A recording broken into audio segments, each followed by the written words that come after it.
ጋይሶች ዛሬ አባትና ልጅ አልተቻሉም ትላላችሁ ማለት ነው። እንግዲህ እንዴ ደመቁ ግን የቱና ነው ማለት ነው። እንዴ እናቱ ጋር ነው አልተባለም እንዴ ልጁ? ጋይሶች ግን ደግሞ አባቱ ጋር እየተዝናና ነው ልጁ ማለት ነው።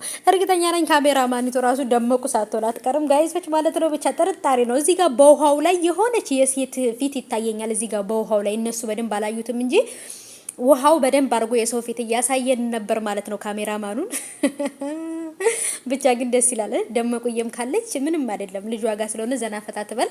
እኔ ብቻ ግን ያው ትንሽ አላለ ሌላ ነገር ነው ያስፈራኝ። ግን ደግሞ ይሁን ምንም አይደለም።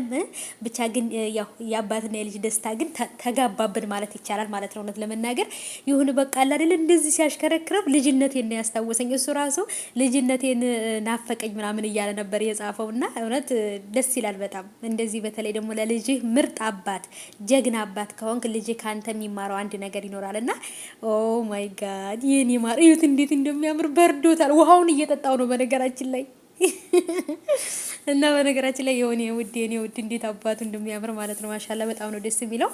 እንዳያችሁት እንግዲህ ውሃው ራሱ ቤተሰቦች እኔ ራሴ እዚህ ውሃ ውስጥ ብገባ ብዬ ተመኘው ማለት ነው። በቃ እንዴት ደስ እንደሚል ውሃው ጽድት ያለ ፏፈሽ ያለ ነውና ይለያል። እውነት ለመናገር በጣም ተመችቶኛል እኔ ማለት ነው። አባትና ልጅ ዛሬ የሌለ ጊዜ ነው ያሳለፉት ማለት ነው።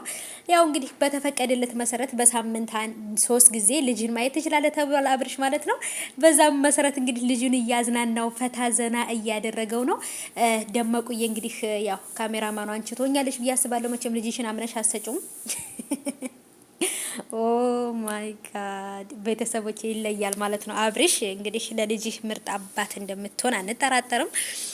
የኛ ጀግና ወንድም ማለት ነውና በጣም ልጁ ራሱ በቃ ልጃችን ጀግና ሊሆንልን ነው ማለት ነው። በቃ እንደ አባቱ ስፖርተኛ ሚዋኝ ምናምን ነገር ኦ ማይ ጋድ እውነት ያምራል በጣም ይለያል።